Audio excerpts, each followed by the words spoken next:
Well, welcome you with the latest on headlines today, and the news that we are tracking closely comes in from the 2015 World Cup. Huge upset there.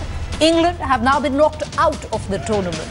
Morgan's side has lost to Bangladesh in the Pool A match after opting to field first. English bowlers struck early to reduce Bangladesh to 8 for 2 but could not capitalize on the initial advantage as Mohammedullah and Mushfiqur Rahim rescued Bangladesh to help them post 275 runs in 50 overs. Mohammedullah becomes the first Bangladeshi player to score a ton in World Cup. In reply, England lost wickets at regular intervals and lost half their side for just 132. Joss Buttler and Chris Wokes put up a fight but could not take England home. I want to go across directly to Boria Mazumdar, who's joining us live right now, extremely elated there. Boria, like we were talking earlier, a huge moment where it comes down for Bangladesh in world cricket. Oh, no doubt about it, Rishi. Absolutely no doubt. The party in Dhaka is just about to start. In fact, has started. Whole of Bangladesh, whether it's Dhaka, Chittagong, Sylhet, you just go there for tonight. It will just not end. And it's a huge moment, not only for Bangladesh cricket, but also for world cricket. It tells you that minnows have a place in the World Cup. It tells you that the World Cup is not only for the elite teams. And the way the Bangladeshis played was simply outstanding. Yes, they dropped catches, but the passion, the intensity was there to be seen. 2 down for 8 runs. Mohammedullah and Mushfiqur Rahim were absolutely brilliant to play Anderson and company, Stuart Broad and all of the other English bowlers to all parts of the park was incredible.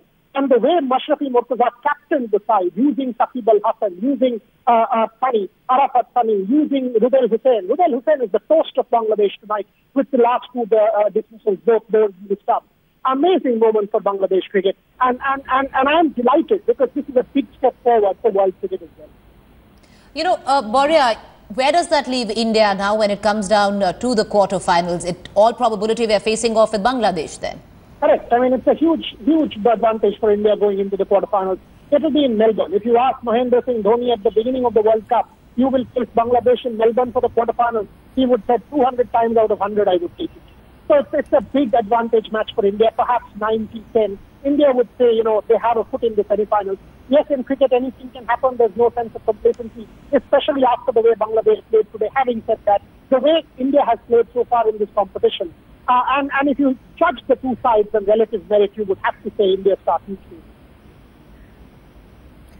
All right. Boria, stay with me. Do stay with me. We're joined right now by a consulting editor, Rajdeep Sardesai. He's on the phone line with us. Rajdeep, a big moment where Bangladesh is concerned in world cricket. It is a big step forward. They have beaten good sides in the past. They beat India and knocked India out of the 2007 World Cup.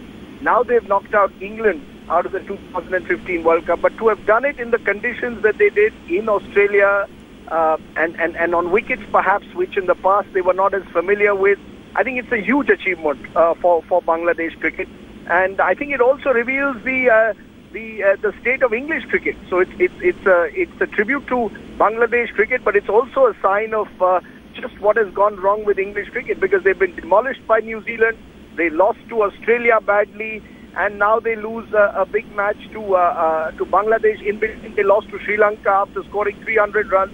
So clearly, English cricket has even bigger questions to answer, even as the world celebrates, in a sense, the emergence of Bangladesh, at least as a country that can justifiably claim to be in the last 8. I think they have every reason after this victory to be in the last 8. And the great news is it's India versus Bangladesh. And even more delicious is the prospect that the winner is likely to play an Australia versus Pakistan quarterfinal. So who knows? You could have India-Pakistan in Sydney or India-Australia in Sydney. So mouth-watering prospect of that semi-final. All right, appreciate you joining us, Rajdeep. That's what what Rajdeep was saying right now, that the kind of conditions that Bangladesh has actually pulled this victory through, that's commendable. Anything is commendable. I mean, first, let's put it in prospect. Bangladesh did beat England in 2011 also. Bangladesh beat England in the 2011 World Cup at home. Adelaide was one ground which would favor Bangladesh. I've been saying that over the last few days. This was one ground, and England was playing pretty bad cricket. This was one match Bangladesh should have played as a final, and they did. For them, the World Cup final is done. They have won this match, means it's a big moment for Bangladesh. As I said, it's a huge achievement to qualify for the last 8 of the World Cup. Any condition, any part of the world, irrespective of whatever, this result means a big step forward for Bangladesh cricket. All credit to Mashrafi Murtaza and team. All right, gentlemen, appreciate you joining us. With that, we leave it there. India, well, they'd be happy. They're going to face off with Bangladesh when it comes down to the quarterfinals, and we'll keep tracking details right here on the network. With that, we're going to shift into more breaking news that we're getting in.